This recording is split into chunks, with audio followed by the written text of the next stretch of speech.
वाहिगुरु जी। मैं नाही किछ हो नहीं, किछ आए न मोरा। अवसर लज्जा राख लियो, सदना जन तोरा। तन सुहागण जो प्रभु पिछाणै, माने हुक्म तजे अब मानै। रैसों राती रलियां मानै, तन सुहागण जो प्रभु पिछाणै।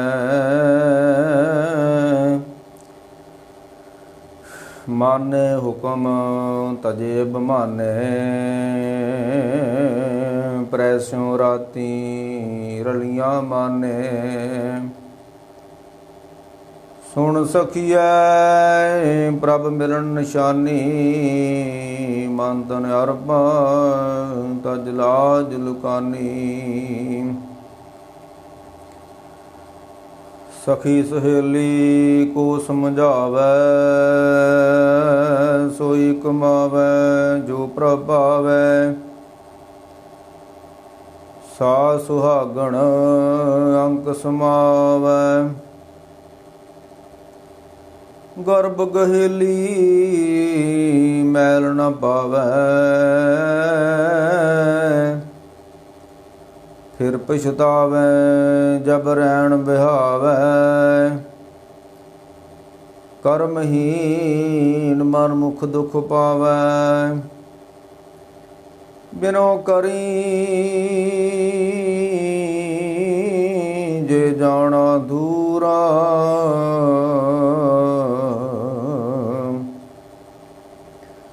प्रभ बिनासी रहा भरपूर, जन नानक गावै वेख हदूरा। बिनो करी जे जाना दूरा,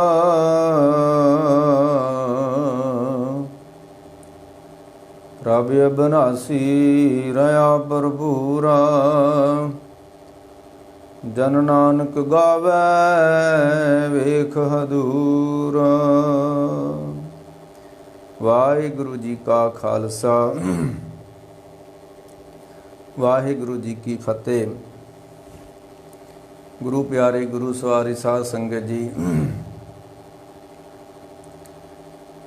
धन गुरु अंगद देव सच्चे पातशाह महाराज जिन्हां दी आपां ने जीवन गाथा आरंभ कीती सी ते 11 भाग अगे आपणे नाल साझे कीते जा चुके ने। पर विचों होर कई मसले उठ आए। ज्ञानी जगतार सिंह दा मसला, फिर गुरु अमरदास किवें ज्योति जोत समाए, गुरु नानक साहब करतारपुर किस तरह ज्योति जोत समाए, फिर उन्हां ते आपां विचारां करदे रहे। ते कोई करीब महीना ही हो गया आपां गुरु अंगद साहब दी जीवन गाथा जिहड़ी रोकी होई सी। हुण अज आपां फिर उस नूं अगे तोर लगे हैं भी किस तरह उन्हां ने पवे कबूल खसम नाल जां घाल मरदी घाली, किस तरह दे नाल उन्हां ने मर्दां वाली घालना घाली है करतारपुर साहब दी धरती ते। दो सानू महाराज ने नियम दिते ने, एक सेवा एक सिमरन। जिहड़ी सेवा हुंदी है गुरु दी, गुरु की सेवा करो दिन रात।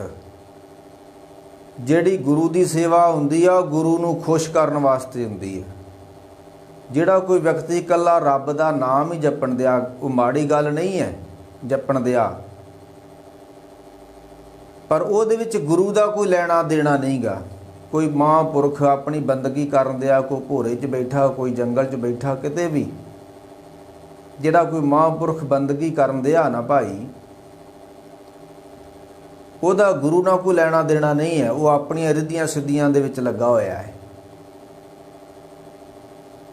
ਤੇ ਜਿਹੜੀ ਗੁਰੂ ਦੀ ਸੇਵਾ ਹੁੰਦੀ ਹੈ ਨਾ, ਉਹ ਗੁਰੂ ਨੂੰ ਖੁਸ਼ ਕਰਨ ਵਾਸਤੇ ਹੁੰਦੀ ਹੈ।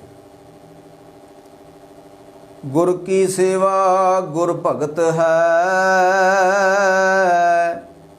ਅਗਰ ਕੋਈ ਗੁਰੂ ਦੀ ਭਗਤੀ ਕਰਨੀ ਚਾਹੁੰਦਾ, ਇੱਕ ਤੇ ਰੱਬ ਦੀ ਭਗਤੀ ਆ, ਭਗਤੀ ਹੂੰ ਪ੍ਰਭ ਜਾਤਾ।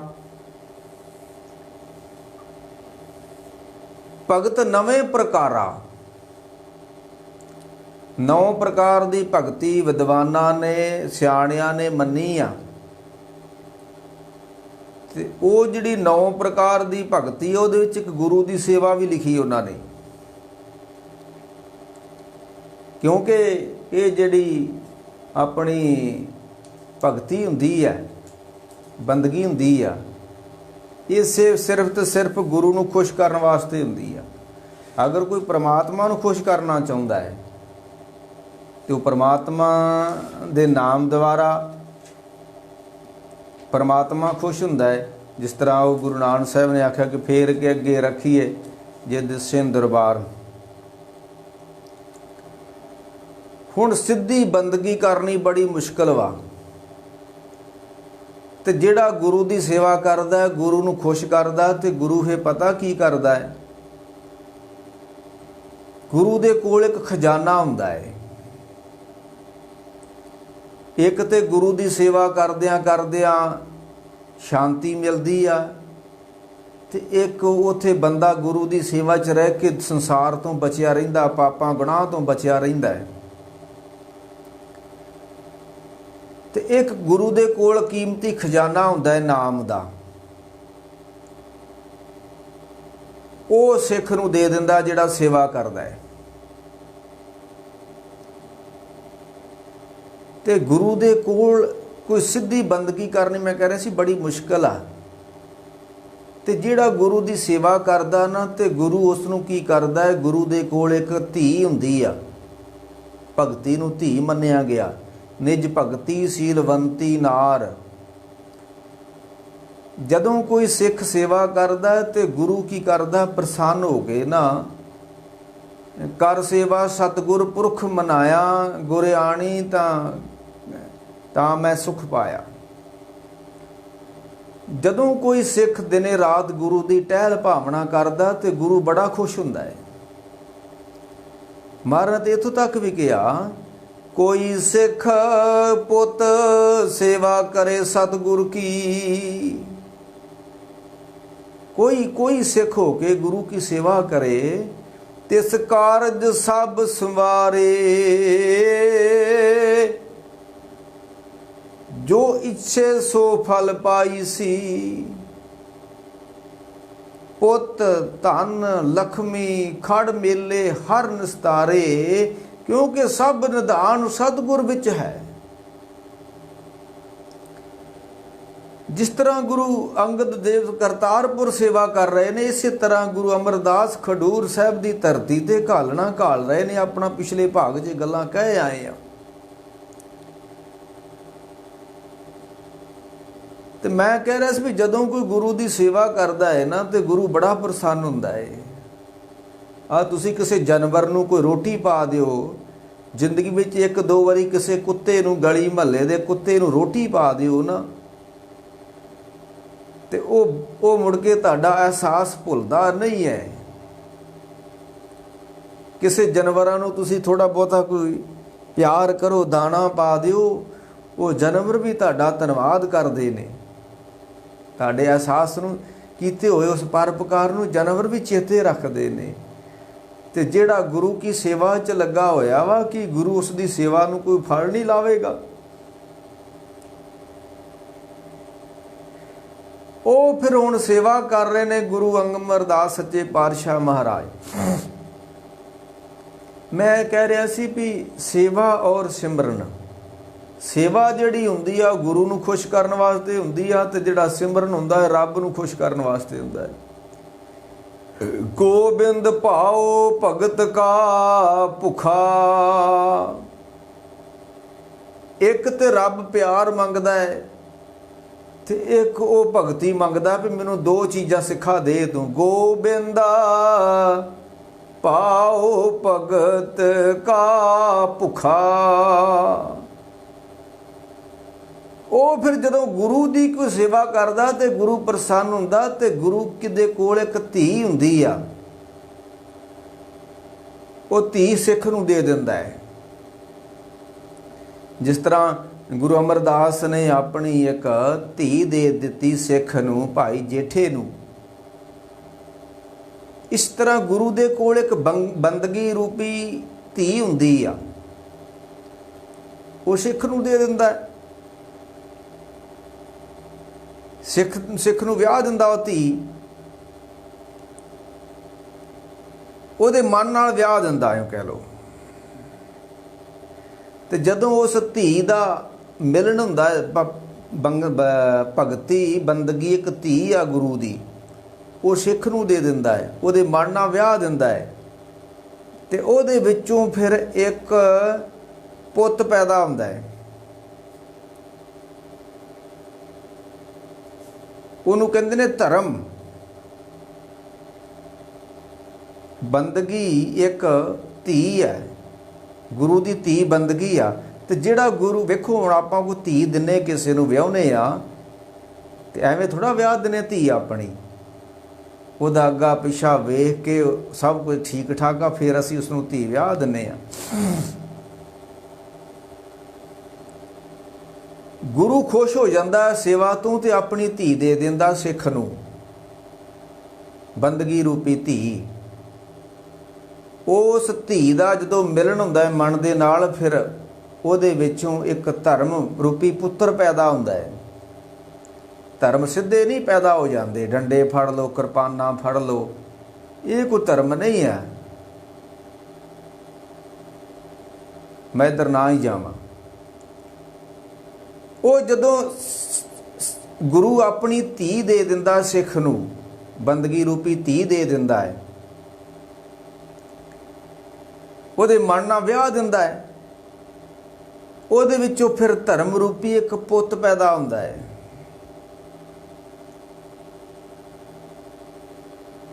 ਤੇ ਧਰਮ ਦਾ ਗਾਂ ਫਿਰ ਵਿਆਹ ਹੁੰਦਾ ਹੈ, ਉਹਦੇ ਵਿੱਚੋਂ ਪ੍ਰੇਮ ਰੂਪੀ ਇੱਕ ਧੀ ਪੈਦਾ ਹੁੰਦੀ ਹੈ। ਸਿੱਧਾ, ਮੈਂ ਕਹਿੰਦਾ ਸਿੱਧਾ ਧਰਮ ਨਹੀਂ ਪੈਦੇ ਹੁੰਦੇ। ਇਸ ਤਰ੍ਹਾਂ ਦੇ ਨਾਲ ਫਿਰ ਉਹ ਉਹਨਾਂ ਦੇ ਕੋਲ, ਉਹਨਾਂ ਦੇ ਘਰ ਗਾਂ ਫੇ ਔਲਾਦ ਜੰਮਦੀ। ਉਹਨੂੰ ਇੱਕ ਨੂੰ ਖਿਮਾ ਕਹਿੰਦੇ ਨੇ, ਇੱਕ ਨੂੰ ਧੀਰਜ ਕਹਿੰਦੇ ਨੇ, ਇੱਕ ਨੂੰ ਸੱਚ ਕਹਿੰਦੇ ਨੇ, ਤੇ ਇੱਕ ਨੂੰ ਦਾਨ ਕਹਿੰਦੇ ਨੇ। ਇਸ ਤਰ੍ਹਾਂ ਭਗਤੀ ਦੀ ਅੰਸ ਬੰਸ ਚੱਲਦੀ ਆ। ਇਹ ਪਰ ਤਾਂ ਹੀ ਚੱਲਦੀ ਆ ਜੇ ਗੁਰੂ ਆਪਣੀ ਧੀ ਸਿੱਖ ਨੂੰ ਦੇਵੇ, ਬੰਦਗੀ ਰੂਪੀ ਧੀ ਦੇਵੇ। ਤੇ ਇਸ ਤਰ੍ਹਾਂ ਦੇ ਨਾਲ ਗੁਰੂ ਦੀ ਸੇਵਾ ਕਰਕੇ ਸਿੱਖ ਜਿਹੜਾ ਗੁਰੂ ਨੂੰ ਪ੍ਰਸੰਨ ਕਰ ਲੈਂਦਾ, ਤੇ ਗੁਰੂ ਫਿਰ ਆਪਣੇ ਖਜ਼ਾਨਿਆਂ ਦਾ ਮਾਲਕ ਬਣਾ ਦਿੰਦਾ ਹੈ। ਇਸ ਤਰ੍ਹਾਂ ਦੇ ਨਾਲ ਗੁਰੂ ਅੰਗਦ ਸਾਹਿਬ ਨੇ ਖੁਸ਼ ਕੀਤਾ ਗੁਰੂ ਨਾਨਕ ਸਾਹਿਬ ਨੂੰ।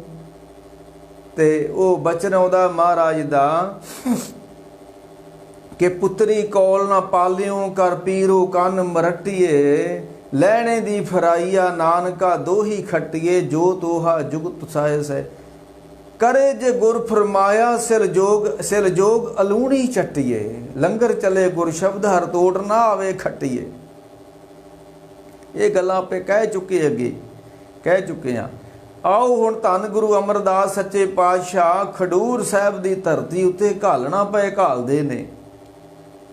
ਦਿਨੇ ਰਾਤ ਨੂੰ ਲੋਕੀ ਸੌ ਜਾਂਦੇ ਨੇ। ਗੁਰੂ ਅਮਰਦਾਸ ਰੱਬੀ ਯਾਦ ਵਿੱਚ ਜੁੜੇ ਹੋਏ ਜਲ ਦਾ ਪ੍ਰਬੰਧ ਕਰਕੇ ਗੁਰੂ ਅੰਗਦ ਸਾਹਿਬ ਦਾ ਇਸ਼ਨਾਨ ਕਰਾਉਂਦੇ ਨੇ ਅੰਮ੍ਰਿਤ ਵੇਲੇ। ਸਮਾਂ ਲੰਘਦਾ ਗਿਆ ਤੇ ਜਦੋਂ ਜਿੱਥੇ ਕੋਈ ਸੱਚ ਹੁੰਦਾ ਹੈ ਉੱਥੇ ਝੂਠ ਵੀ ਨਾਲ ਹੁੰਦਾ ਹੈ। ਤੇ ਜਿਹੜਾ ਝੂਠਾ ਹੁੰਦਾ ਵਾ ਉਹ ਸੱਚ ਦੀ ਸੱਚ ਦੇ ਨਾਲ ਵਿਰੋਧਤਾ ਕਰਦਾ ਹੈ। ਇਸ ਤਰ੍ਹਾਂ ਦਾ ਸਮਾਂ ਆ ਗਿਆ। ਧੰਨ ਗੁਰੂ ਅਮਰਦਾਸ ਸੱਚੇ ਪਾਤਸ਼ਾਹ ਬਾਸਰ ਕੇ ਆਏ ਨੇ ਪਰਿਵਾਰ ਨੂੰ ਮਿਲਣ ਵਾਸਤੇ। ਸੌਣ ਭਾਦੋਂ ਦਾ ਸਮਾਂ ਹੈ ਤੇ ਮੀਂਹ ਨਹੀਂ ਪਿਆ। ਤੇ ਉਥੇ ਲਿਖਿਆ ਵੀ ਗਰੀਖ ਮਰੁਤ ਅਤ ਗਾਖ ਗਰੀਤਨ ਗਰੀਖ ਮਰੁਤ ਮੈਂ ਪਇਓ ਕਾਲ ਅਤ ਭਾਰੀ। ਉਤੋਂ ਤੇ ਗਰਮੀ ਦੀ ਰੁੱਤ ਵਾ ਤੇ ਕਾਲ ਬੜਾ ਭਾਰੀ ਪੈ ਗਿਆ, ਕਿਉਂਕਿ ਉਦੋਂ ਜਿਹੜਾ ਹੁੰਦਾ ਸੀ ਖੇਤੀ ਹੁੰਦੀ ਸੀ ਉਹ ਮੀਂਹ ਦੇ ਆਸਰੇ ਹੁੰਦੀ ਸੀ। ਜੇ ਮੀਂਹ ਪੈ ਗਿਆ ਤੇ ਖੇਤੀ ਹੋ ਜਾਣੀ ਆ, ਜੇ ਨਾ ਮੀਂਹ ਪਿਆ ਤੇ ਲੋਕਾਂ ਨੇ ਭੁੱਖੇ ਹੀ ਮਰਨਾ। ਉਹਨੂੰ ਕਹਿੰਦੇ ਸੀ ਕਾਲ ਪੈ ਜਾਣਾ। ਕਾਲਾਂ ਗੰਢ ਨਦੀਆਂ ਮੀਂਹ ਝੋਲ, ਗੰਢ ਪ੍ਰੀਤੀ ਮਿੱਠੇ ਬੋਲ। ਗਰੀਖ ਮਰੁੱਤ ਮੈਂ ਪਇਓ ਕਾਲ ਅਤ ਭਾਰੀ। ਸਮਾਂ ਆ ਗਿਆ, ਕਾਲ ਪੈ ਗਿਆ, ਮੀਂਹ ਪਿਆ ਨਾ, ਤੇ ਨਾਸ ਪਇਓ ਬਨਾਸਪਤੀ ਕੋ। ਖਡੂਰ ਸਾਹਿਬ ਦੀ ਧਰਤੀ ਤੇ ਜੱਟ ਇਕੱਠੇ ਹੋਏ ਨੇ ਤੇ ਵਿਚਾਰਾਂ ਪਏ ਕਰਦੇ ਨੇ ਕਿ ਬਨਸਪਤੀ ਸਾਰੀ ਨਾਸ ਹੋ ਗਈ ਆ ਤੇ ਕਿਵੇਂ ਉਪਜੀਵਕਾ ਚੱਲੇ ਹਮਾਰੀ। ਹੁਣ ਰੋਟੀ ਪਾਣੀ ਕਿੱਥੋਂ ਖਾਵਾਂਗੇ, ਮੀਂਹ ਪੈਣ ਨਹੀਂ ਦਿਆ। ਗਰੀਖ ਮਰੁੱਤ ਮੇ ਭਇਓ ਕਾਲ ਅਤ ਭਾਰੀ। ਬਨਾਸ ਪਇਓ ਨਾਸ ਪਇਓ ਬਨਸਪਤੀ ਕੋ ਕਿਵੇਂ ਉਪਜੀਵਕਾ ਚੱਲੇ ਹਮਾਰੀ। ਜੱਟ ਇਕੱਠੇ ਹੋਏ ਨੇ ਖਡੂਰ ਸਾਹਿਬ ਦੇ। ਤੇ ਜੱਟ ਦਾ ਅਰਥ ਕੋਈ ਬਹੁਤ ਮਾਨ ਨਹੀਂ ਹੁੰਦਾ। ਜੱਟ ਦਾ ਅਰਥ ਹੁੰਦਾ ਜਿਹੜਾ ਜੜ੍ਹਾਂ ਬੀਜੇ ਤੇ ਜੜ੍ਹਾਂ ਵੱਢੇ। ਜੱਟ ਦਾ ਮਤਲਬ ਇਹੋ ਹੀ ਆ ਵੀ ਜੜ੍ਹਾਂ ਬੀਜਦੇ ਨੇ ਤੇ ਜੜ੍ਹਾਂ ਵੱਢਦੇ ਨੇ, ਉਹਨੂੰ ਜੱਟ ਕਹਿੰਦੇ ਨੇ, ਜਾਟ ਕਹਿੰਦੇ ਨੇ। ਹੋਰ ਕੀ ਆ? ਚਮੜੇ ਦੇ ਕੰਮ ਕਰਨ ਵਾਲੇ ਨੂੰ ਚਮਿਆਰ ਕਹਿੰਦੇ ਨੇ, ਸੋਨੇ ਦਾ ਕੰਮ ਕਰਨ ਨੂੰ ਸੁਨਿਆਰ ਕਹਿੰਦੇ ਨੇ, ਲੋਹੇ ਦਾ ਕੰਮ ਕਰਨ ਵਾਲੇ ਲੁਹਾਰ ਕਹਿੰਦੇ ਨੇ, ਸੋਨੇ ਦਾ ਕੰਮ ਕਰਨ ਵਾਲੇ ਨੂੰ ਸੁਨਿਆਰ ਕਹਿੰਦੇ ਨੇ, ਤੇ ਜੜ੍ਹਾਂ ਬੀਜਦਾ ਜਿਹੜਾ ਤੇ ਜੜ੍ਹਾਂ ਵੱਢਦਾ ਹੈ ਉਹਨੂੰ ਜਾਟ ਕਹਿੰਦੇ ਨੇ, ਜੱਟ ਕਹਿੰਦੇ ਨੇ। ਗੱਲ ਤੇ ਇੱਥੇ ਹੀ ਆ। ਉਹਨਾਂ ਕਿਹਾ ਨਾਸ ਪਇਓ ਬਨਾਸਪਤੀ ਕੋ ਕਿਵ ਅਜੀਬਕ ਚੱਲੇ ਹਮਾਰੀ। ਕਹਿੰਦੇ ਉਹ ਕੀ ਹੋਊਗਾ, ਮੀਂਹ ਨਹੀਂ ਪੈਣ ਦਿਆ, ਖੇਤੀ ਕਿਵੇਂ ਬੀਜਾਂਗੇ ਤੇ ਕਿੱਥੋਂ ਦਾਣਾ ਪਾਣੀ ਛਕਾਂਗੇ। ਮਨ ਮੇ ਇਹ ਵਿਚਾਰ ਕੇ ਨਾਥ ਸੰਗ ਕਹਿਓ ਉਚਾਰੀ। ਉਸ ਖਡੂਰ ਸਾਹਿਬ ਦੀ ਧਰਤੀ ਤੇ ਜਿੱਥੇ ਗੁਰੂ ਅੰਗਦ ਦੇਵ ਸੱਚੇ ਪਾਤਸ਼ਾਹ ਨਾਮ ਦੀ ਜੋਤ ਜਗਾ ਰਹੇ ਨੇ ਤੇ ਜੈ ਜੈਕਾਰ ਹੋ ਰਹੀ ਹੈ। ਜਿਸ ਤਰ੍ਹਾਂ ਉਹ ਭੱਟਾ ਨੇ ਲਿਖਿਆ, ਦ੍ਰਿਸ਼ਟ ਤਰਤ ਤਮ ਹਰਨ ਦੈਨ ਅਗ ਪਾਪ ਪਰਨਾਸਨ, ਸ਼ਬਦ ਸੂਰ ਬਲਵੰਤ ਕਾਮ ਯਰ ਕ੍ਰੋਧ ਬਨਾਸਨ। ਉਸ ਖਡੂਰ ਸਾਹਿਬ ਦੀ ਧਰਤੀ ਤੇ ਗੁਰੂ ਅੰਗਦ ਸਾਹਿਬ ਬੈਠੇ ਹੋਏ ਨੇ, ਤਖਤ ਉੱਤੇ ਬੈਠੇ ਹੋਏ ਨੇ। ਭੱਟ ਜੀ ਕਹਿੰਦੇ ਨੇ ਦ੍ਰਿਸ਼ਟ ਤਰਤ। ਤੇ ਜਦੋਂ ਗੁਰੂ ਅੰਗਦ ਦੇ ਸੱਚੇ ਪਾਤਸ਼ਾਹ ਆਪਣੀ ਦ੍ਰਿਸ਼ਟੀ ਪਾਉਂਦੇ ਨੇ, ਦ੍ਰਿਸ਼ਟ ਤਰਤ ਤਮ ਹਰਨ, ਉਹਦਾ ਅਗਿਆਨਤਾ ਰੂਪੀ ਹਨੇਰਾ ਦੂਰ ਹੋਈ ਜਾਂਦਾ। ਜਿਹੜਾ ਗੁਰੂ ਅੰਗਦ ਸਾਹਿਬ ਨੂੰ ਮੱਥਾ ਟੇਕਦਾ ਤੇ ਦਰਸ਼ਨ ਕਰਦਾ ਤੇ ਗੁਰੂ ਅੰਗਦ ਸਾਹਿਬ ਆਪਣੀ ਦ੍ਰਿਸ਼ਟੀ ਪਾਉਂਦੇ ਨੇ। ਦ੍ਰਿਸ਼ਟ ਤਰਤ ਤਮ ਹਰਨ ਦੈਨ ਅਗ ਪਾਪ ਪਰਨਾਸਨ। ਦੈਨ ਕਹਿੰਦੇ ਨੇ ਸਾੜਨਾ, ਜਿਹਨੂੰ ਕਹਿੰਦੇ ਰਾਵਣ ਦਾ ਦੈਨ ਕਰਨਾ ਹੈ ਦੁਸਹਿਰੇ ਤੇ। ਦ੍ਰਿਸ਼ਟ ਤਰਤ ਤਮ ਹਰਨ ਦੈਨ ਅਗ ਪਾਪ ਪਰਨਾਸਨ।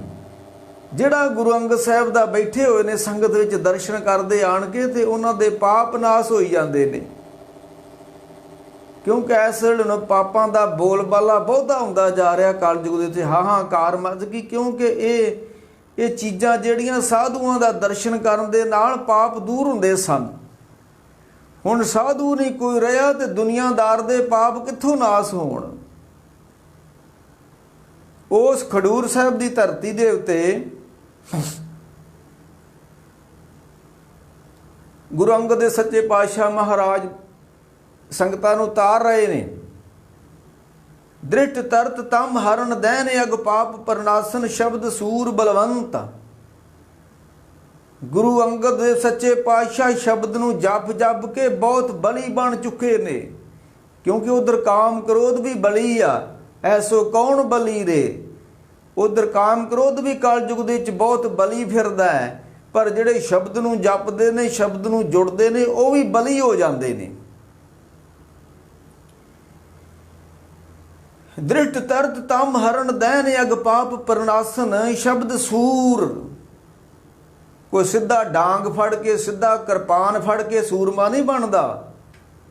ਜਿਹੜਾ ਸ਼ਬਦ ਨੂੰ ਜਪਦਾ ਅਸਲੀ ਸੂਰਮਾ ਉਹ ਹੁੰਦਾ ਹੈ। ਜਾਂ ਕੋ ਹਰ ਰੰਗ ਲਾਗੋ ਇਸ ਜੁਗ ਮੈਂ, ਸੋ ਕਈਅਤ ਹੈ ਸੂਰਾ। ਅਸਲੀ ਸੂਰਮਾ ਬਾਣੀ ਨੇ ਉਸ ਨੂੰ ਮੰਨਿਆ ਜਿਹਨੂੰ ਸ਼ਬਦ ਦਾ ਰੰਗ ਲੱਗ ਜਾਂਦਾ ਹੈ। ਸ਼ਬਦ ਸੂਰ ਬਲਵੰਤ। ਗੁਰੂ ਅੰਗਦ ਦੇਵ ਸੱਚੇ ਪਾਤਸ਼ਾਹ, ਤੁਸੀਂ ਸ਼ਬਦ ਨੂੰ ਜਪ ਜਪ ਕੇ ਬਲਵਾਨ ਹੋ ਗਏ। ਤੇ ਕੀ ਹੋਇਆ, ਜਦੋਂ ਕੋਈ ਬੰਦਾ ਬਲੀ ਹੋ ਜਾਂਦਾ ਫਿਰ ਦੂਜਿਆਂ ਨੂੰ ਮਾਰਦਾ, ਢਾ ਲੈਂਦਾ ਹੈ। ਤੇ ਸ਼ਬਦ ਸੂਰ ਬਲਵੰਤਾ, ਕਾਮ ਅਰ ਕ੍ਰੋਧ ਬਨਾਸੈ। ਜਦੋਂ ਜਿਹੜਾ ਜਿਹਦੇ ਅੰਦਰ ਸ਼ਬਦ ਦਾ ਵਾਸਾ ਹੋ ਜਾਂਦਾ, ਸ਼ਬਦ ਨੂੰ ਜਪ ਜਪ ਕੇ ਬਲੀ ਹੋ ਜਾਂਦਾ, ਉਹ ਫਿਰ ਕਾਮ ਕ੍ਰੋਧ ਲੈ ਗਰਦਨ ਮਾਰਿਓ। ਉਹ ਇਹਨਾਂ ਨੂੰ ਫੜ ਲੈਂਦਾ, ਕਾਮ ਕਹਿ ਕੇਸ ਪਛਾੜਿਓ। ਉਹ ਕੇਸਾਂ ਤੋਂ ਫੜ ਲੈਂਦਾ ਇਹਨਾਂ ਨੂੰ, ਕਾਮ ਕ੍ਰੋਧ ਨੂੰ, ਜਿਹੜਾ ਬਲੀ ਹੋ ਜਾਂਦਾ, ਸੂਰਮਾ ਹੋ ਜਾਂਦਾ ਹੈ। ਤੇ ਮਹਾਰਾਜ ਅੱਗੇ ਕਹਿੰਦੇ ਆ ਵੀ ਸ਼ਬਦ ਸੂਰ ਬਲਵੰਤ, ਕਾਮ ਅਰ ਕ੍ਰੋਧ ਬਨਾਸਣ, ਲੋਭ ਮੋਹ ਬਸ ਕਰਨ। ਗੁਰੂ ਅਮਰਦਾਸ, ਗੁਰੂ ਅੰਗਦ ਦੇ ਸੱਚੇ ਪਾਤਸ਼ਾਹ, ਤੁਸੀਂ ਮੋਹ ਨੂੰ ਵੀ ਵਸ ਕੀਤਾ ਹੋਇਆ ਵਾ, ਤੁਸੀਂ ਵਾਸ਼ਨਾ ਨੂੰ ਵੀ ਵਸ ਕੀਤਾ ਹੋਇਆ ਵਾ। ਕਿੱਦਾਂ? ਸ਼ਬਦ ਨੂੰ ਜਪ ਜਪ ਕੇ। ਸ਼ਬਦ ਸੂਰ ਬਲਵੰਤ, ਕਾਮ ਅਰ ਕ੍ਰੋਧ ਬਨਾਸਣ, ਲੋਭ ਮੋਹ। ਇਸ ਵੇਲੇ ਦੁਨੀਆ ਲੋਭ ਦੇ ਵਿੱਚ ਡੁੱਬੀ ਪਈ ਹੈ। ਦੁਨੀਆ ਲੱਭ ਪਈ ਖਾਤੇ ਅੰਦਰ, ਅਗਲੀ ਗੱਲ ਨਾ ਜਾਣੀਆਂ। ਲੱਭ ਵਣਾਹੇ ਮਾਨਸਾ, ਜੋ ਪਾਣੀ ਬੂਰ। ਮਨੁੱਖ ਦੀ ਬਿਰਤੀ ਨੂੰ ਲੋਭ ਇਸ ਤਰ੍ਹਾਂ ਖਰਾਬ ਕਰ ਦਿੰਦਾ ਜਿਸ ਤਰ੍ਹਾਂ ਬੂਰ ਪਾਣੀ ਨੂੰ ਖਰਾਬ ਕਰ ਦਿੰਦਾ ਹੈ।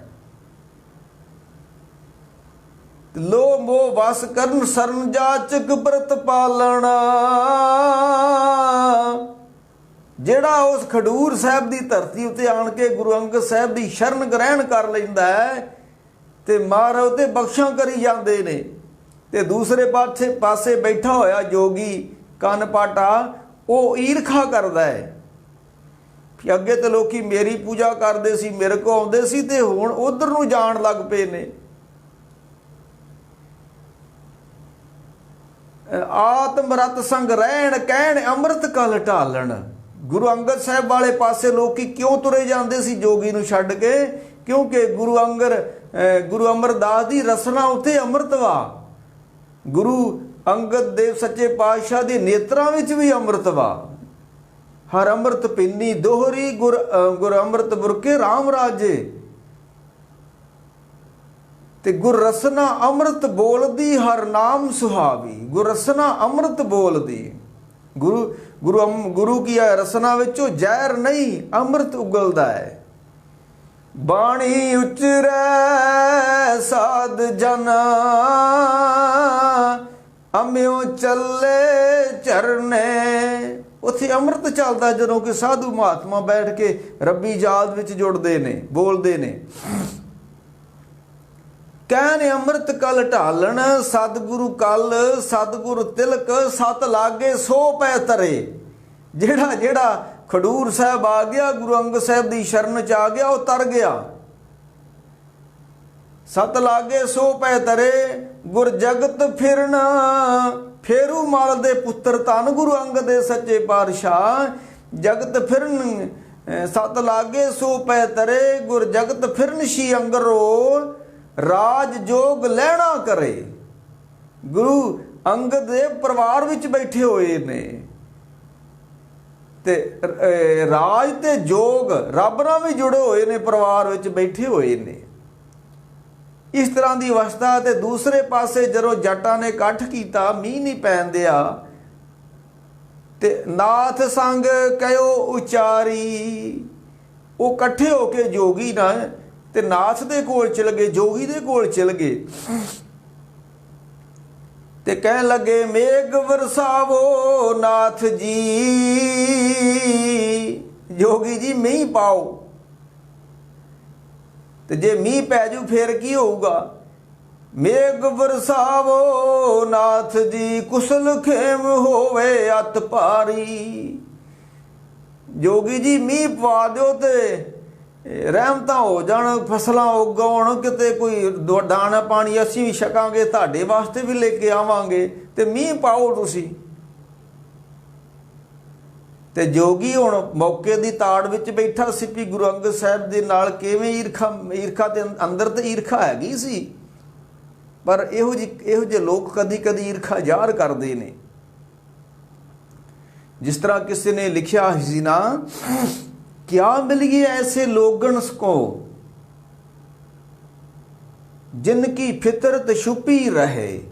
ਇਹੋ ਜਿਹੇ ਲੋਕਾਂ ਨੂੰ ਮਿਲਦਾ ਕੀ ਫਾਇਦਾ ਜਿਨ੍ਹਾਂ ਦੀ ਸੁਭਾਅ ਦਾ ਪਤਾ ਨਾ ਲੱਗ ਸਕੇ, ਅੰਦਰੇ ਕੀ ਲੈ ਕੇ ਤੁਰਿਆ ਫਿਰਦਾ ਮੇਰੇ ਨਾਲ। क्या मिलिए ऐसे लोगन स्यों जिनकी फितरत छुपी रहे, नकली चेहरा सामने आवे ते असली सूरत छिपी रहे। वो जिहड़ी नकली सूरत साडे सामने हुंदी है बंदे दी, ते जिहड़ी असली सूरत वा ना साडी अंदर दी वो छिपी रहिंदी आ। ताइयों ते असीं धोखा खा जाने, क्योंकि नकली सूरत साडे सामने आ ते असली छिपी होई है। ਉਹ ਹੁਣ ਜੋਗੀ ਕੋ ਇਕੱਠੇ ਹੋ ਕੇ ਜਾਂਦੇ ਨੇ ਖਡੂਰ ਸਾਹਿਬ ਦੇ ਜੱਟ, ਕਿਉਂਕਿ ਮੀਂਹ ਦੀ ਲੋੜ ਜੱਟਾਂ ਨੂੰ ਆ। ਹੁਣ ਘੁਮਿਆਰ ਨੂੰ ਥੋੜਾ ਕੋਈ ਲੋੜ ਆ ਮੀਂਹ ਦੀ, ਉਹਨੇ ਤਾਂ ਭਾਂਡੇ ਪਥਾਉਣੇ ਪਥਨੇ ਆ, ਉਹਨੂੰ ਧੁੱਪ ਚਾਹੀਦੀ ਹੈ, ਉਹਨੂੰ ਬੱਦਲ ਥੋੜਾ ਚਾਹੀਦਾ। ਜਲਾਏ ਨੇ ਕਤਰਨਾ ਵਾ ਸੂਤ, ਉਹਨੂੰ ਵੀ ਮੀਂਹ ਨਹੀਂ ਚਾਹੀਦਾ। ਤੇ ਮੀਂਹ ਤੇ ਚਾਹੀਦਾ ਜੱਟਾਂ ਨੂੰ ਜਿਨ੍ਹਾਂ ਨੇ ਫਸਲ ਬੀਜਣੀ ਆ। ਇਹ ਜੱਟ ਇਕੱਠੇ ਹੋਏ ਨੇ ਤੇ ਨਾਥ ਸੰਗ ਕਹਿਓ ਉਚਾਰੀ, ਮੀਂਹ ਬਰਸਾਓ ਨਾਥ ਜੀ, ਕੁਸਲ ਖੇਮ ਅਰਥ ਹੋਵੇ ਭਾਰੀ। ਤੇ ਅੱਗੇ ਉਹ ਪਤਾ ਕੀ ਕਹਿੰਦਾ, ਕੰਨ ਪਾਟਾ ਜੋਗੀ ਕਹਿਣ ਲੱਗਾ, ਨਾਥ ਕਹਿਓ ਉਨ ਜਾਟ ਕੋ ਕੰਨ ਕਿਉਂ ਵਰਸਾਵੇ। ਉਹ ਕਹਿਣ ਲੱਗੇ, ਉਹ ਜੱਟੋ, ਖਡੂਰ ਦੇ ਜੱਟੋ, ਮੀਂਹ ਨਹੀਂ ਪੈਣਾ। कहते नाथ जी की गल होगी। नाथ कहो उन जाट को, जट्टा नूं कहन लगा जोगी, क्यों घन वरसावे, मीह किवें पै सकदा है। कहंदे की गल होगी। कहंदे तुहानूं नहीं पता लगा की होया, की हो गया नाथ जी। कहंदे भांग पयो मरजाद को, मरजाद शस्त्रन को। ਸਾਡੇ ਵੇਦਾਂ ਸ਼ਸਤਰਾਂ ਦੀ ਮਰਜ਼ਾਦਾ ਭੰਗ ਹੋ ਗਈ ਆ, ਤੇ ਜਦੋਂ ਮਰਜ਼ਾਦਾ ਭੰਗ ਹੋ ਜਾਂਦੀ ਫਿਰ ਰੱਬ ਨਾਰਾਜ਼ ਹੋ ਜਾਂਦਾ ਹੈ। ਜਿੱਦਾਂ ਕਹਿੰਦੇ ਰਹਿ ਨਹੀਂ ਰਹੇ ਸੋਹੀ ਸਿੱਖ ਮੇਰਾ, ਉਹ ਸਹਿ ਮੈਂ ਉਸਕਾ ਚੇਰਾ। ਜਦੋਂ ਸਿੱਖ ਮਰਜ਼ਾਦਾ ਭੰਗ ਕਰ ਦਿੰਦਾ ਹੈ ਤੇ ਗੁਰੂ ਨਾਰਾਜ਼ ਹੋ ਜਾਂਦਾ ਹੈ। ਤੇ ਕਹਿਣ ਲੱਗੇ, ਭਾਂਗ ਪਇਓ ਮਰਜ਼ਾਦ ਸ਼ਸਤਰਨ ਕੋ ਗੁਰ ਗ੍ਰਸਤ ਕਹਾਵੇ। ਕਦੀ ਆ ਤੁਹਾਡੇ ਖਡੂਰ ਸਾਹਿਬ ਦੇ ਵਿੱਚ ਇੱਕ ਗ੍ਰਸਤੀ ਬੰਦਾ, ਜਿਹਦੇ ਇਹ 2 ਧੀਆਂ ਨੇ, 2 ਪੁੱਤ ਵਾ, ਇਸਤਰੀ ਵਾ, ਤੇ ਉਹ ਮੱਥੇ ਟਿਕਾਵੇ ਲੋਕਾਂ ਕੋਲੋਂ। ਇਹ ਗ੍ਰਸਤੀ ਨੂੰ ਕੀ ਹੱਕ ਆ ਮੰਜੇ ਉੱਤੇ ਬੈਠ ਕੇ ਲੋਕਾਂ ਕੋਲ ਮੱਥੇ ਟਿਕਾਵੇ। ਤੁਹਾਨੂੰ ਨਹੀਂ ਪਤਾ ਲੱਗਾ ਕਿ ਵੇਦ ਸ਼ਾਸਤਰ ਦੀ ਮਰਜ਼ਾਦਾ ਵਿੱਚ ਲਿਖਿਆ ਹੀ ਨਹੀਂ ਕਿ ਗ੍ਰਸਤੀ ਗੁਰੂ ਬਣ ਸਕਦਾ ਹੈ। ਗ੍ਰਸਤੀ ਤੇ ਗੁਰੂ ਹੁੰਦਾ ਹੀ ਨਹੀਂ। ਗੁਰੂ ਤੇ ਉਹ ਬਣਦੇ ਨੇ ਜਿਹੜੇ ਕੋਈ ਜੰਗਲਾਂ 'ਚ ਜਾ ਕੇ ਤਪ ਕਰਦੇ ਨੇ, ਕੋਈ ਸਾਧਨਾ ਕਰਦੇ ਨੇ, ਤੇ ਇਹ ਗੁਰੂ ਅੰਗਦ ਸਾਹਿਬ ਤਾਂ ਗ੍ਰਸਤੀ ਆ। ਇਹ ਕਿਵੇਂ ਗੁਰੂ ਗ੍ਰਸਤੀ ਕਿਵੇਂ ਗੁਰੂ ਬਣ ਗਿਆ। ਇਹ ਸੀ ਉਹਦੀ ਈਰਖਾ ਜਿਹੜੀ ਅੱਜ ਪ੍ਰਗਟ ਹੋ ਗਈ ਜੋਗੀ ਦੀ। ਕਿਉਂਕਿ ਭਾਈ ਵੇਖੋ, ਇੱਕ ਗੁਰੂ ਕੀ ਬਾਣੀ ਦਾ ਬਚਨ ਕੱਲ ਮੈਂ ਸਾਂਝਾ ਕੀਤਾ ਸੀ ਵੀ ਗੁਰ ਕਹਿਆ ਸਾਕਾਰ ਕਮਾਵੋ, ਗੁਰ ਕੀ ਕਰਨੀ ਕਾਹੇ ਧਾਵੋ। 2 ਗੱਲਾਂ ਨੇ ਗੁਰੂ ਦੀਆਂ। ਇੱਕ ਤੇ ਗੁਰੂ ਨੇ ਜੋ ਸਾਨੂੰ ਕਿਹਾ ਵਾ ਵੀ ਸਿੱਖਾ ਤੂੰ ਉਹ ਕਰ, ਅੰਮ੍ਰਿਤ ਲੈ ਉੱਠ, ਨਾਮ ਜਪ, ਸੰਗਤ ਵਿੱਚ ਜਾ, ਕਿਰਤ ਕਰ ਤੇ ਦਸਵੰਧ ਦੇ। ਇਹ ਗੁਰੂ ਨੇ ਕਿਹਾ ਹੋਇਆ ਵਾ, ਇਹ ਅਸੀਂ ਕਰਨਾ ਹੈ।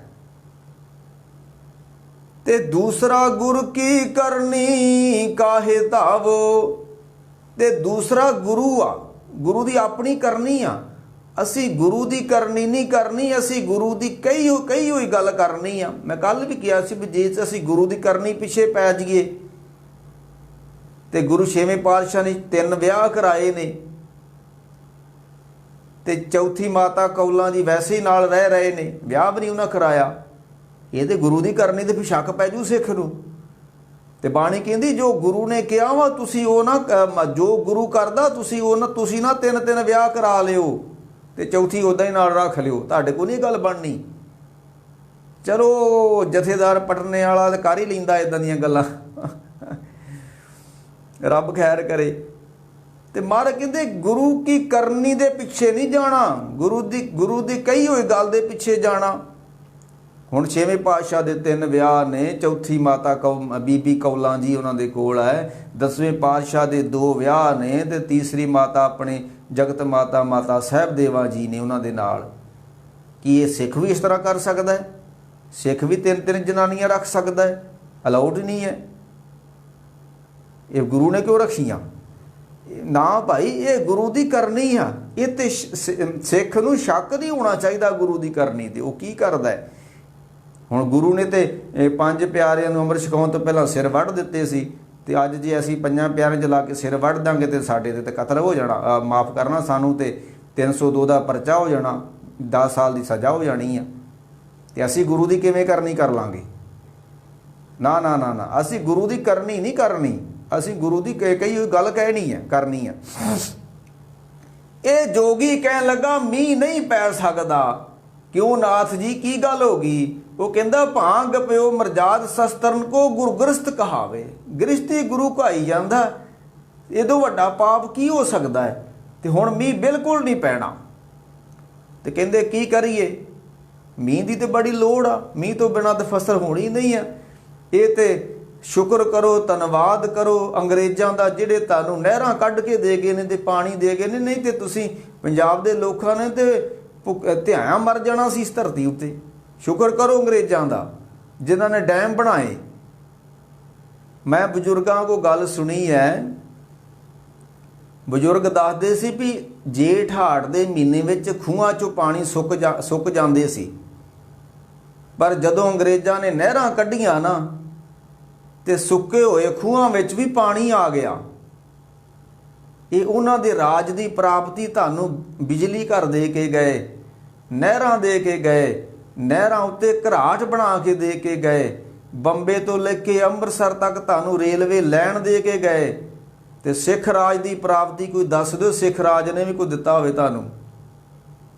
ਡੰਡੇ ਫੜੇ ਉਹ ਰਾਜਸਥਾਨ ਜਾ ਕੇ ਲੋਕਾਂ ਨੂੰ ਕੁੱਟ ਦਿੱਤਾ, ਡੰਡੇ ਫੜੇ ਤੇ ਉਹ ਕਸ਼ਮੀਰ ਜਾ ਕੇ ਲੋਕਾਂ ਨੂੰ ਕੁੱਟ ਦਿੱਤਾ, ਡੰਡੇ ਫੜੇ ਤੇ ਅਫਗਾਨਿਸਤਾਨ ਜਾ ਕੇ ਲੋਕਾਂ ਨੂੰ ਕੁੱਟ ਛੱਡਿਆ। ਸਿੱਖ ਰਾਜ ਦੀ ਤੇ ਇਹੀ ਪ੍ਰਾਪਤੀ ਮੇਰੇ ਹਿਸਾਬ ਨਾਲ। ਤਾਂ ਕੋਈ ਬੁਰਾ ਨਾ ਮਨਾਵੇ ਕਿਉਂਕਿ ਬੜੇ ਕਮੈਂਟ ਮੁੜ ਕੇ ਆ ਜਾਣੇ। ਉਹਨਾਂ ਦੇ ਰਾਜ ਦੀ ਪ੍ਰਾਪਤੀ, ਉਹਨਾਂ ਆਉਂਦਿਆਂ ਪਹਿਲਾਂ ਸਕੂਲ ਖੋਲ੍ਹੇ, ਨਹਿਰਾਂ ਕੱਢੀਆਂ, ਸੜਕਾਂ ਬਣਾਈਆਂ, ਰੇਲਵੇ ਲਾਈਨਾਂ ਵਿਛਾਈਆਂ। ਤੇ ਜੇ ਸਿੱਖ ਗਲਤੀ ਨਾ ਕਰਦੇ, ਨਾ ਉਹਨਾਂ ਦੇ ਵਿਰੁੱਧ ਚੱਲਦੇ, ਤੇ ਇਹ ਸਵਰਗ ਬਣ ਜਾਣੀ ਪੰਜਾਬ ਦੀ ਧਰਤੀ। ਉਹਨਾਂ ਨੇ ਪੰਜਾਬ ਦੇ ਕੋਈ ਮੋਟਰ ਨਹੀਂ ਸੀ ਲੱਗਣ ਦੇਣੀ, ਉਹਨਾਂ ਨੇ ਹਰ ਖੇਤ ਨੂੰ ਪਾਣੀ ਦੇਣਾ ਸੀ, ਵਾਧੂ ਪਾਣੀ ਦੇਣਾ ਸੀ। ਪੰਜਾਬ ਕੋਲ ਵਾਧੂ ਪਾਣੀ ਹੈ, ਪਰ ਸਿੱਖਾਂ ਨੇ ਹਰ ਥਾਂ 'ਤੇ ਗਲਤੀ ਕੀਤੀ। ਇਹਨਾਂ ਨੇ ਡੰਡੇ ਨੂੰ ਪਹਿਲ ਦਿੱਤੀ ਹੋਈ ਆ, ਸਮਝ ਨੂੰ ਪਹਿਲ ਨਹੀਂ ਦਿੱਤੀ ਸਿੱਖਾਂ ਨੇ ਕਦੀ ਵੀ। ਹਮੇਸ਼ਾ ਡੰਡੇ ਤੋਂ ਕੰਮ ਲਿਆ ਸਿੱਖ ਕੌਮ ਨੇ ਜਦੋਂ ਵੀ ਲਿਆ, ਤੇ ਧੋਖਾ ਵੀ ਖਾਧਾ ਹੈ। ਡੰਡੇ ਫੜ ਕੇ ਕੋਈ ਪ੍ਰਾਪਤੀ ਨਹੀਂ ਹੁੰਦੀ ਅਜੇ ਤੱਕ ਤਾਂ ਨਹੀਂ ਹੋਈ। ਜੇ ਹੋਈ ਤਾਂ ਦੱਸ ਦਿਓ ਭਾਈ। ਇਹ ਹੁਣ ਕਹਿਣ ਲੱਗਾ ਵੀ ਜੱਟ ਕਹਿਣ ਲੱਗੇ ਖਡੂਰ ਸਾਹਿਬ ਦੇ ਨਾਥ ਜੀ, ਜੇ ਮੀਂਹ ਨਾ ਪਿਆ ਤੇ ਫਸਲ ਹੋਣੀ ਨਹੀਂ ਹੈ, ਤੇ ਅੰਗਰੇਜ਼ਾਂ ਦੀ ਦੇਣ ਅਸੀਂ ਰੋਟੀ ਖਾਣ ਲੱਗ ਪਏ। ਨਹੀਂ ਤੇ ਸਾਡੇ ਵੱਡੇ ਵਡੇਰੇ ਤੇ ਭੁੱਖੇ ਮਰਦੇ ਸੀ, ਪਾਣੀ ਨਹੀਂ ਤੇ ਫਸਲ ਕਿੱਥੋਂ ਬੀਜਣੀ ਹੈ? ਉਹ ਕਹਿਣ ਲੱਗਾ ਵੀ ਮੀਂਹ ਨਹੀਂ ਪੈਣਾ। ਕਿਉਂ ਨਹੀਂ ਪੈਣਾ ਨਾਥ ਜੀ? ਕਹਿਣ ਲੱਗੇ ਗੁਰੂ ਅੰਗਦ ਸਾਹਿਬ ਗ੍ਰਸਤੀ ਗੁਰੂ ਕਿਵੇਂ ਬਣ ਗਿਆ? ਇਹ ਮੱਥੇ ਕਿਉਂ ਟੇਕਦੇ ਇਸ ਨੂੰ? ਉਹ ਕਹਿਣ ਲੱਗੇ ਨਾਥ ਜੀ ਕੋਈ ਤਰੀਕਾ ਦੱਸੋ, ਨਹੀਂ ਤੇ ਭੁੱਖੇ ਮਰ ਜਾਓਗੇ। ਮੀਂਹ ਬਹੁਤ ਜ਼ਰੂਰੀ ਆ। ਕਹਿਣ ਲੱਗੇ ਫਿਰ ਇਸ ਗੁਰੂ ਨੂੰ ਇੱਥੋਂ ਕੱਢੋ ਖਡੂਰ ਸਾਹਿਬ ਤੋਂ। ਜਿੰਨਾ ਚਿਰ ਗੁਰੂ ਅੰਗਦ ਸਾਹਿਬ ਇਸ ਖਡੂਰ ਦੀ ਧਰਤੀ ਤੇ ਰਹਿਣਗੇ ਮੀਂਹ ਨਹੀਂ ਪੈਣਾ। ਹੁਣ ਜੱਟਾਂ ਨੇ ਆਖਿਆ ਸੌਖਾ ਹੀ ਤਰੀਕਾ ਵਾ, ਜੇ ਗੁਰੂ ਅੰਗਦ ਸਾਹਿਬ ਦੇ ਖਡੂਰੋਂ ਆਪਾਂ ਕੱਢ ਦਈਏ ਤੇ ਮੀਂਹ ਪੈ ਜਾਊਗਾ, ਤੇ ਇਹਦੋਂ ਵੱਡੀ ਹੋਰ ਕਿਹੜੀ ਗੱਲ ਹੈ? ਉਹ ਸਾਰੇ ਜੱਟ ਇਕੱਠੇ ਹੋਏ ਖਡੂਰ ਸਾਹਿਬ ਦੇ, ਤੇ ਗੁਰੂ ਅੰਗਦ ਸਾਹਿਬ ਨੂੰ ਜਾ ਕੇ ਕਹਿਣ ਲੱਗੇ ਮਹਾਰਾਜ ਗੱਲ ਇਹ ਆ ਵੀ ਸਾਨੂੰ ਮੀਂਹ ਚਾਹੀਦਾ, ਤੇ ਮੀਂਹ ਪਵਾ ਦਿਓ। ਤੇ ਮਹਾਰਾਜ ਕਹਿੰਦੇ ਇਹ ਤੇ ਰੱਬ ਦੀ ਰਜਾ ਵਾ। ਕਿਆ ਉੱਠ ਦੇਖੋ ਬੱਪੜੇ ਇਸ ਮੇਘੀ ਹੱਥ ਕਿਛ ਨਾਹੀ, ਜਿਨ ਇਹ ਮੇਘ ਪਠਾਇਆ ਤਿਸ ਰਾਖੋ ਮਨ ਮਾਏ। ਰੱਬ ਬੱਦਲ ਭੇਜਣੇ, ਮੀਂਹ ਪਾਉਣਾ, ਇਹ ਤੇ ਰੱਬ ਦੀ ਇਹ ਲੀਲਾ ਹੈ। ਮੀਂਹ ਪਿਆ ਪਰਮੇਸ਼ਰ ਪਾਇਆ, ਇਹ ਜੀ ਜੰਤ ਸਭ ਖੁਸ਼ੀ ਸੁਖੀ ਵਸਾਇਆ। तेरे भावने सामने आया। किसी बंदे को है पावर वो सौण महीना लिया सके? कोई दसो हाँ। तेरे भाने सामने आया, मैं सत का हल जवाया। एक है गुरु अंगद साहब ਜਿਹੜੇ सदा ही रब की रजा च रहन वाले गुरु अंगद साहब कहन लगे, भाई मीह पाउणा साडे हथ नहीं है, ये रब की लीला है, ਉਹਦੀ रजा। ते असीं ते कदी उच्ची साह ही नहीं लिया रब की लीला रजा तो बिना। सानू ते गुरु नानक साहब रजा च रहन दा सबक पढ़ा के गए ने, ते असीं ते रोज़ सवेरे उठ के पढ़दे हां, हुक्म रजाई चलना नानक लिखिया नाल। असीं ते उहदे रब दे भाणे विच तत्तियां तवियां ते भी बह जाने आ, असीं ते उहदे रब दे भाणे विच चांदनी चौंक विच भी बह जाने आ। ते इह किहड़ी गल है? हुक्म रजाई साख्ती दरगे सच कबूल। असीं ते रजा च रहन वाले आ। कह लगे सानू रजा रुजा का पता नहीं है, साडे मरदे न्याणे भुखे, असीं बीजनियां फसलां ते तुसीं मीह पवाओ। गुरु अंगद साहब कह लगे, भाई असीं ये काम नहीं करते, ये उसकी लीला है। कि एक भी साखी आउंदी अगे चल के आपां सांझी करांगे कि कोई सिख सी महाराज वास्ते खिचड़ी लेके आउंदा। एक दिन मीह नेरी बड़ा चले तो उन्हें खिचड़ी बनाउणी सी, उन्हें अरदास की, नेरी रुक गई, मीह रुक गया।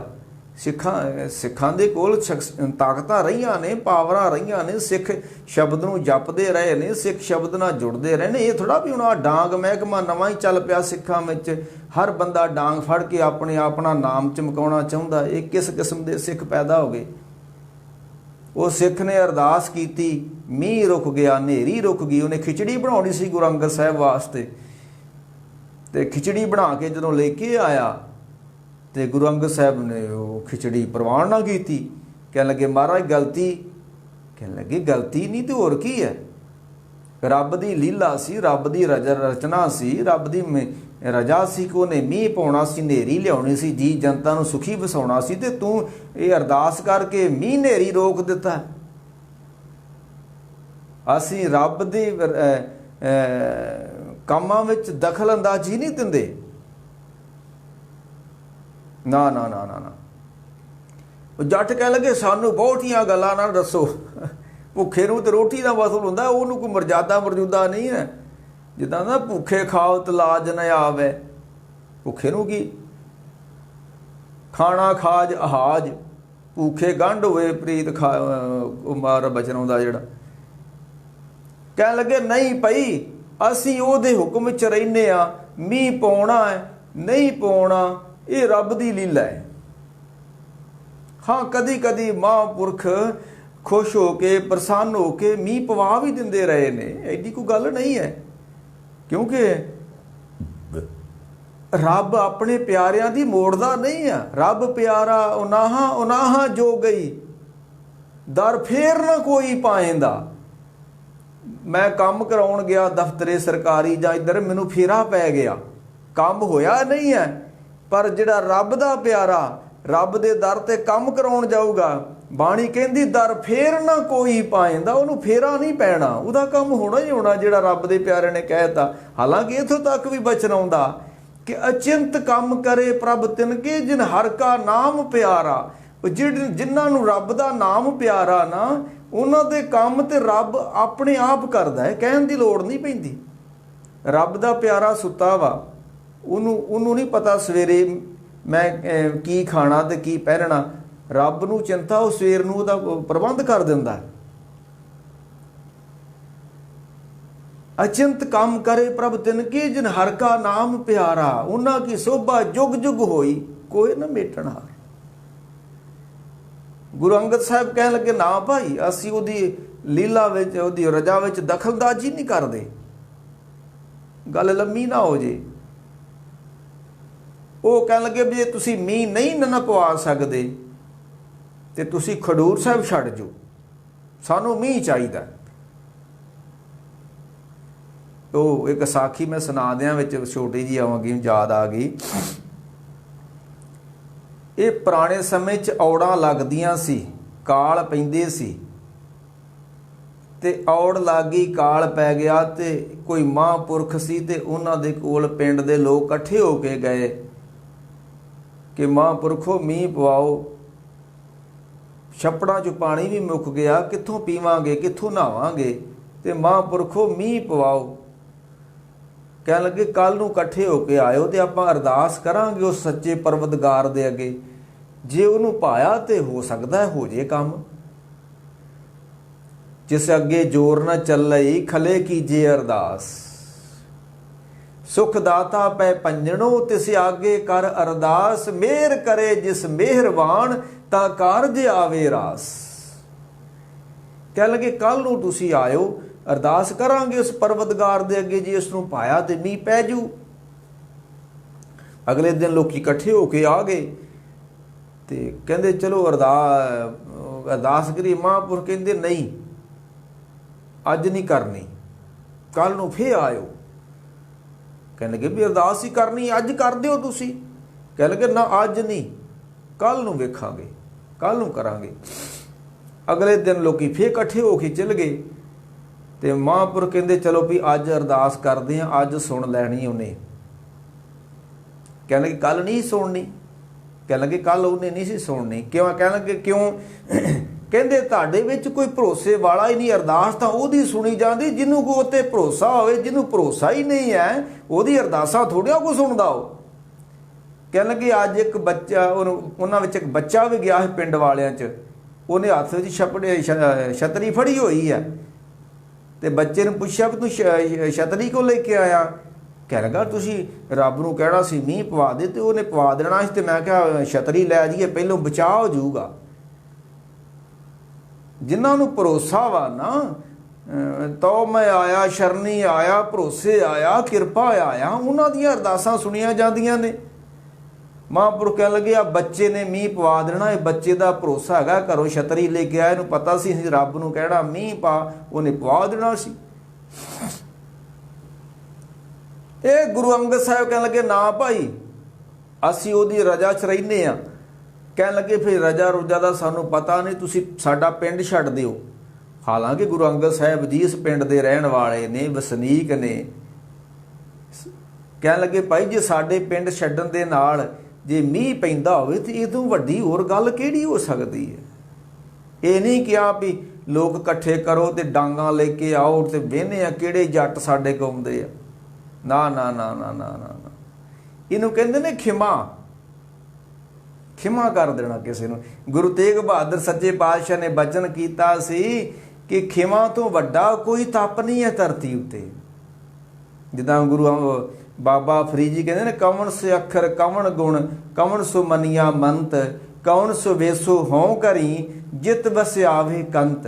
ਨਿਮਣ ਸੋ ਅੱਖਰ, ਰੱਬ ਨੂੰ ਪਾਉਣਾ ਚਾਹੁੰਦਾ ਹੈ ਤੇ ਨਿਵਣਾ ਸਿੱਖ ਲੈ। ਜਿੰਨਾ ਚਿਰ ਤੂੰ ਨਿਵਿਆ ਨਹੀਂ ਨਾ, ਉਹਨਾਂ ਚਿਰ ਉਹ ਸੱਚ ਨੂੰ ਤੂੰ ਪਾ ਨਹੀਂ ਸਕਦਾ। ਕਰੀ ਜਾ ਪਾਠ ਪੂਜਾ, ਜੋ ਮਰਜ਼ੀ ਕਰੀ ਜਾ, ਨਾ ਤੂੰ ਆਏ ਵਰਸ ਬਹੁਤਾ ਦਾਨ ਦੇ, ਕਰੀ ਜਾ ਦਾਨ ਜਿੱਦਾਂ ਜੋ ਮਰਜ਼ੀ ਕਰ ਲੈ। ਨਿਮਣ ਸੋ ਅੱਖਰ ਖਵਣ ਗੁਣ, ਇੱਕ ਤੇ ਨਿਮਜਾ ਜੇ ਤੂੰ ਰੱਬ ਨੂੰ ਪਾਉਣਾ ਚਾਹੁੰਦਾ ਹੈ। ਇਹ ਉਹ ਕਥਾ ਕਹਾਣੀਆਂ ਨਾਲ ਨਹੀਂ ਉਹ ਮਿਲਦਾ। ਆ ਕਥਾ ਕਹਾਣੀਆਂ ਵਾਲੇ ਬਥੇਰੇ ਤੁਰੇ ਫਿਰਦੇ ਨੇ, ਕਿਸੇ ਨੂੰ ਨਹੀਂ ਮਿਲਿਆ ਉਹ। ਇਹ ਤੇ ਹੰਕਾਰੀ ਹੋ ਜਾਂਦੇ ਨੇ। ਅੱਖਰ ਪੜ੍ਹ ਪੜ੍ਹ ਭੁੱਲੀਏ ਭੇਖੀ ਬਹੁਤ ਬਿਮਾਨ। ਕਈਆਂ ਦਾ ਧਰਮ ਹੀ ਇੱਕ ਪੱਗ ਬਣ ਗਿਆ ਵੀ ਜੇ ਪੱਗ ਲੱਥ ਗਈ ਤੇ ਸਾਡਾ ਤੇ ਧਰਮ ਹੀ ਧਰਤੀ ਤੋਂ ਖਤਮ ਹੋ ਗਿਆ। ਲੜਾਈਆਂ 'ਚ ਪੱਗਾਂ ਲੱਥਦੀਆਂ ਹੁੰਦੀਆਂ ਨੇ, ਜੇ ਲੱਥ ਗਈ ਕਿਸੇ ਦੀ ਪੱਗ ਤੇ ਦੁਬਾਰਾ ਬੰਨ ਲਓ। ਇਹਦੇ ਵਿੱਚ ਕੀ ਹੋਇਆ? ਇਹ ਪੱਗ ਹੀ ਮੇਰਾ ਧਰਮ ਬਣ ਗਿਆ। ਹੁਣ ਇਹ ਸਿੱਖ ਧਰਮ ਪੱਗ ਵਿੱਚ ਹੀ ਵੜ ਗਿਆ। ਕਿਆ ਬਾਤ। ਉਹ ਫਰੀਦ ਬਾਬਾ ਫਰੀਦ ਕਹਿੰਦੇ ਨੇ, ਨਿਮਨ ਸੋ ਅੱਖਰ ਨਿਮਜਾ ਖਵਣ ਗੁਣ, ਕਿਸੇ ਦੇ ਕਹੇ ਕੌੜੇ ਬੋਲ ਨੂੰ ਸਹਾਰ ਜਾ। ਜੇਬਾ ਮਣੀਆਂ ਮੰਤਾ, ਤੇ ਮੁਖ ਤੋਂ ਮਿੱਠਾ ਬੋਲਣਾ ਸ਼ੁਰੂ ਕਰ ਦੇ। ਐ ਤਰੇ ਇਹ ਤੇ ਭੈਣੇ ਵੇਸ ਕਰ, ਤਾਂ ਵਸ ਆਵੀ ਕੰਤਾ। ਆ ਤੂੰ ਤਿੰਨ ਗੱਲਾਂ ਧਾਰਨ ਕਰ ਲੈ ਤੇ ਜੇ ਤੂੰ ਰੱਬ ਨੂੰ ਮਿਲਣਾ। ਇੱਥੇ ਤੇ ਕੋਈ ਛੋਟੀ ਜੀ ਗੱਲ ਕਵੇ ਤੇ ਫੱਟ ਡੰਡੇ ਨਿਕਲਦੇ ਨੇ। ਇਹ ਖਿਮਾ ਕਿੱਥੇ ਗਈ ਸਾਡੇ ਕੋਲ? ਨਿਵਣਾ ਕਿੱਥੇ ਗਿਆ? ਕਿਤੇ ਵੀ ਨਹੀਂ ਹੈ ਹੀ ਨਹੀਂ ਹੈ। ਉਹ ਫਿਰ ਗੁਰੂ ਅੰਗਦ ਸਾਹਿਬ ਕਹਿ ਲਗੇ ਸਾਡਾ ਪਿੰਡ ਛੱਡ ਦਿਓ, ਖਡੂਰ ਛੱਡ ਦਿਓ। ਕਹਿਣ ਲੱਗੇ ਇਹਦੇ ਵਿੱਚ ਕਿਹੜੀ ਵੱਡੀ ਗੱਲ ਆ, ਅਸੀਂ ਛੱਡ ਜਾਂਦੇ ਭਾਈ ਜੀ, ਤਾਂ ਤੁਸੀਂ ਮੀਂਹ ਪਵਾ ਸਕਦੇ ਹੋ। ਗੁਰੂ ਅੰਗਦ ਸੱਚੇ ਪਾਤਸ਼ਾਹ ਪਿੰਡ ਨੂੰ ਛੱਡ ਕੇ ਨਾਲ ਸੰਗਤਾਂ ਨੇ ਤੁਰ ਪਏ ਨੇ। ਵੇਖੋ ਕੈਸੀ ਧੀਰਜ ਸਾਨੂੰ ਗੁਰੂਆਂ ਨੇ ਦੱਸੀ ਹੋਈ ਹੈ। ਕਿੱਦਾਂ ਦੀ ਧੀਰਜ ਧਾਰਨ ਕਰਨੀ ਸਿੱਖ ਨੇ। ਉਹ ਅਸੀਂ ਰੋਜ਼ ਪੜ੍ਹ ਲੈਂਦੇ ਜਪਜੀ ਸਾਹਿਬ, ਜਤ ਪਹਾਰਾਂ ਧੀਰਜ ਸੁਨਿਆਰ, ਤੇ ਧੀਰਜ ਸਾਡੇ ਕੋਲ ਹੈ ਹੀ ਨਹੀਂ। ਛੋਟੀ ਦੀ ਗੱਲ ਪਿੱਛੇ ਵੱਡੇ ਵੱਡੇ ਮੋਰਚੇ ਲਾ ਕੇ ਕੌਮਾਂ ਬਰਬਾਦ ਕਰਕੇ ਰੱਖ ਦਿੱਤੀਆਂ, ਕੋਈ ਹੈ ਹੀ ਨਹੀਂ। ਗੁਰੂ ਅੰਗਦ ਸਾਹਿਬ ਤੁਰ ਪੈਂਦੇ ਨੇ ਖਡੂਰ ਸਾਹਿਬ ਦੀ ਧਰਤੀ ਤੋਂ, ਤੇ ਪਰਾਂ ਕੋਈ 10 ਮੀਲ ਜਾ ਕੇ ਪਿੰਡ ਖਾਨ ਛਾਪੜੀ, ਉੱਥੇ ਮਹਾਰਾਜ ਜਾ ਕੇ ਡੇਰਾ ਲਾ ਲੈਂਦੇ ਨੇ। ਤੇ ਜਿੱਥੇ ਗੁਰੂ ਜਾਂਦਾ ਹੈ ਸੰਗਤਾਂ ਤੇ ਉੱਥੇ ਹੀ ਜਾਣਾ। ਅਸੀਂ ਕਿਸੇ ਜਗ੍ਹਾ ਦੇ ਗੁਲਾਮ ਨਹੀਂ ਹਾਂ, ਅਸੀਂ ਕਿਸੇ ਜਗ੍ਹਾ ਦੇ ਪੁਜਾਰੀ ਨਹੀਂ ਹਾਂ, ਅਸੀਂ ਗੁਰੂ ਦੇ ਪੁਜਾਰੀ ਹਾਂ। ਜੇ ਗੁਰੂ ਆਨੰਦਪੁਰ ਸੀ ਤੇ ਸਿੱਖਾਂ ਸੰਗਤਾਂ ਆਨੰਦਪੁਰ ਜਾਂਦੀਆਂ ਸੀ। ਜੇ ਗੁਰੂ ਸਾਹਿਬਾ ਸਾਬੂ ਕੀ ਤਲਵੰਡੀ ਚਲ ਗਏ ਤੇ ਸੰਗਤਾਂ ਸਾਬੂ ਕੀ ਤਲਵੰਡੀ। ਜੇ ਗੁਰੂ ਨਾਨਕ ਸਾਹਿਬ ਕਰਤਾਰਪੁਰ ਸਨ ਤਾਂ ਸੰਗਤਾਂ ਕਰਤਾਰਪੁਰ। ਜੇ ਸੰਗਤਾਂ ਗੁਰੂ ਅੰਗਦ ਸਾਹਿਬ ਖਡੂਰ ਸਾਹਿਬ ਆ ਗਏ ਤੇ ਸੰਗਤਾਂ ਖਡੂਰ ਸਾਹਿਬ ਆ ਗਈਆਂ। ਹੁਣ ਗੁਰੂ ਅੰਗਦ ਸਾਹਿਬ ਆਪਣਾ ਪਿੰਡ ਛੱਡ ਕੇ ਪਰਾਂ ਨੂੰ ਤੁਰ ਗਏ ਨੇ ਤੇ ਸੰਗਤਾਂ ਉੱਥੇ ਜਾਣ ਲੱਗ ਪਈਆਂ। ਉੱਥੇ ਉਹਨਾਂ ਦੀ ਯਾਦ ਵਿੱਚ ਗੁਰਦੁਆਰਾ ਵੀ ਪਿਆ ਹੋਇਆ, ਉੱਥੇ ਖੂਹ ਵੀ ਮਹਾਰਾਜ ਨੇ ਲਵਾਇਆ ਜਾ ਕੇ। ਜਿੱਥੇ ਪਰਉਪਕਾਰੀ ਨੇ ਜਾਣਾ ਉਹਨੇ ਪਰਉਪਕਾਰ ਹੀ ਕਰਨਾ। ਇੱਧਰ ਹੁਣ ਗੁਰੂ ਅੰਗਦ ਸਾਹਿਬ ਖਡੂਰ ਛੱਡ ਕੇ ਤੁਰ ਗਏ ਨੇ ਤੇ ਉਧਰ ਜੋਗੀ ਨੂੰ ਠੰਡ ਪੈ ਗਈ ਹੁਣ। ਕਿਉਂਕਿ ਜਦੋਂ ਆਂਦੇ ਦੁਸ਼ਮਣ ਮਰੇ ਤਾਂ ਖੁਸ਼ੀ ਨਾ ਕਰੀ, ਆਖਰ ਸੱਜਣਾ ਵੀ ਮਰ ਜਾਣਾ ਹੈ। ਕੀ ਪਰਵਾਸਾ ਇਸ ਜ਼ਿੰਦਗੀ ਦਾ ਬੰਦਿਆ, ਇਹ ਤਾਂ ਸਭ ਨੇ ਹੀ ਤੁਰ ਜਾਣਾ ਹੈ। ਪਰ ਜਦੋਂ ਵੈਰੀ ਮਰਦਾ ਨਾ ਤੇ ਫਿਰ ਬੜਾ ਖੁਸ਼ ਹੁੰਦਾ ਬੰਦਾ। ਹੁਣ ਗੁਰੂ ਅੰਗਦ ਸਾਹਿਬ ਦਾ ਵੈਰ ਸੀ, ਜੋ ਹਾਲਾਂਕਿ ਗੁਰੂ ਨਹੀਂ ਕਿਸੇ ਨਾਲ ਵੈਰ ਕਰਦਾ। ਵਿਸਰ ਗਈ ਸਭ ਤਾਤ ਪਰਾਈ, ਜਬ ਤੇ ਸਾਧ ਸੰਗਤ ਮੋਹਿ ਪਾਈ। ਨਾ ਕੋ ਬੈਰੀ ਨਹੀਂ ਬਗਾਨਾ, ਸਗਲ ਸਮ ਹਮਕੋ ਬਣ ਆਈ। ਗੁਰੂ ਦੇ ਅੰਦਰ ਵੈਰ ਨਹੀਂ ਹੈ। ਗੁਰੂ ਈਰਖਾ ਨਹੀਂ ਕਰਦਾ ਕਿਸੇ ਨਾਲ। ਹਾਂ, ਗੁਰੂ ਅਰਜਨ ਦੇਵ ਦੇ ਈਰਖਾਲੂ ਬੜੇ ਸਨ। ਗੁਰੂ ਅਰਜਨ ਦੇਵ ਨੇ ਕਿਸੇ ਨਾਲ ਈਰਖਾ ਨਹੀਂ ਕੀਤੀ। ਨਾ ਨਾ ਨਾ ਨਾ ਨਾ ਨਾ। ਇਹ ਫਿਰ ਹੁਣ ਜੋਗੀ ਨੂੰ ਠੰਡ ਪੈ ਗਈ ਵੀ ਮੇਰਾ ਸ਼ਰੀਕ ਸੀ ਖਡੂਰ ਛੱਡ ਗਿਆ, ਮੌਜਾਂ ਬਣ ਗਈਆਂ, ਹੁਣ ਮੇਰੀ ਫੇਰ ਪੂਜਾ ਹੋਵੇਗੀ। ਅੱਗੇ ਗੁਰੂ ਅੰਗਦ ਸਾਹਿਬ ਨੂੰ ਲੋਕੀ ਮੰਨਦੇ ਸੀ, ਹੁਣ ਮੈਨੂੰ ਮੰਨਣ ਲੱਗ ਪੈਣਗੇ। ਇਹ ਫਿਰ ਜੱਟ ਇਕੱਠੇ ਹੋ ਕੇ ਆ ਗਏ ਜੋਗੀ ਕੋ।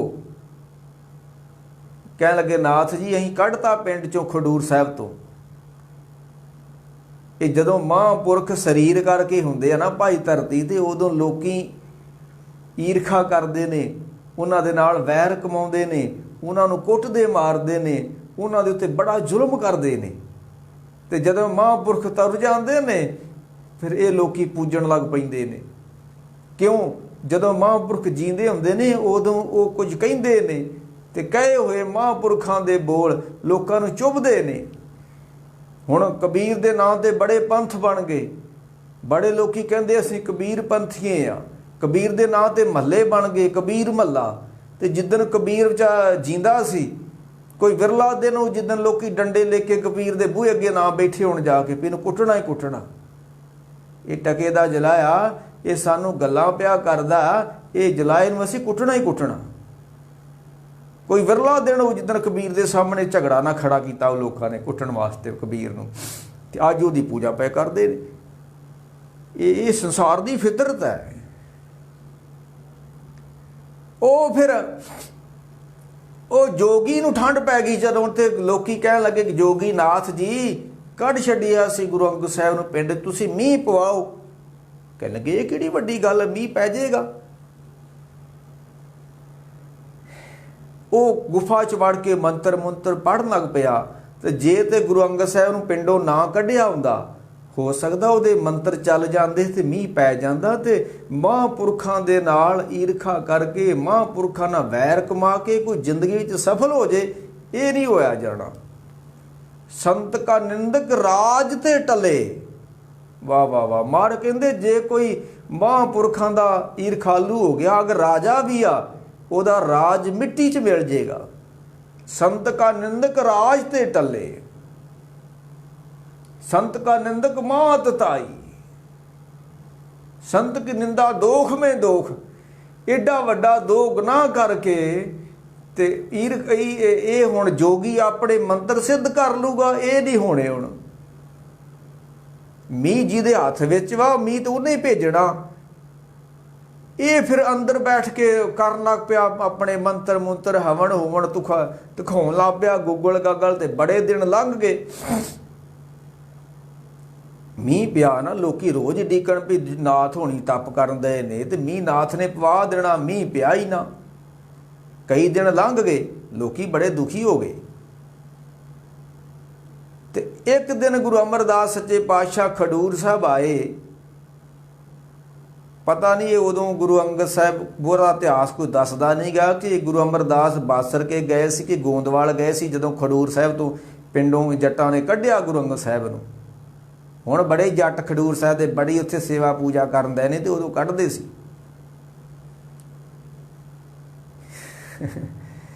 ਉਹ फिर गुरु अमरदास आए ने ते खडूर साहब दियां रौनकां मुक गईयां। जिथे अगे लंगर चलदे सी, गरीब गुरबे खांदे सी, पंगतां बैठदियां सी, संगतां जुड़दियां सी, ਉਹ रौनक मुक गई। जदों गुरु तेग बहादुर जी तुरन लगे ना असाम बंगाल नूं प्रचारक दौरे ते आनंदपुर साहब की धरती तो, ते संगतां ने आख्या सच्चे पातशाह मुड़ के रौनकां कदों लगणगीਆਂ। वाह वाह वाह।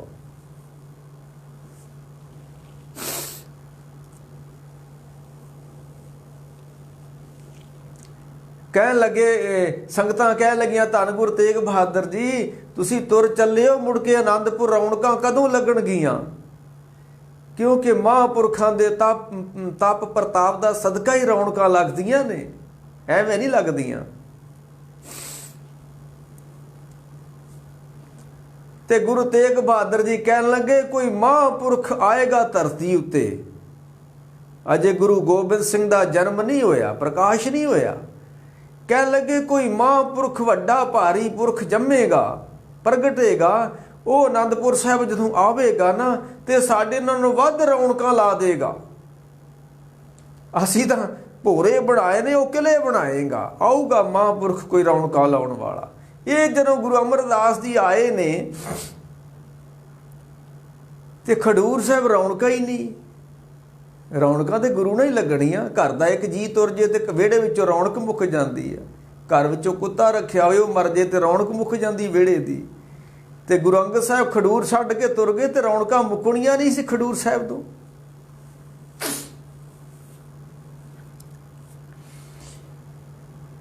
ਇਹ ਗੁਰੂ ਅਮਰਦਾਸ ਨੇ ਪੁੱਛਿਆ ਗੁਰੂ ਅੰਗਦ ਸਾਹਿਬ ਕਿੱਥੇ ਗਏ ਨੇ?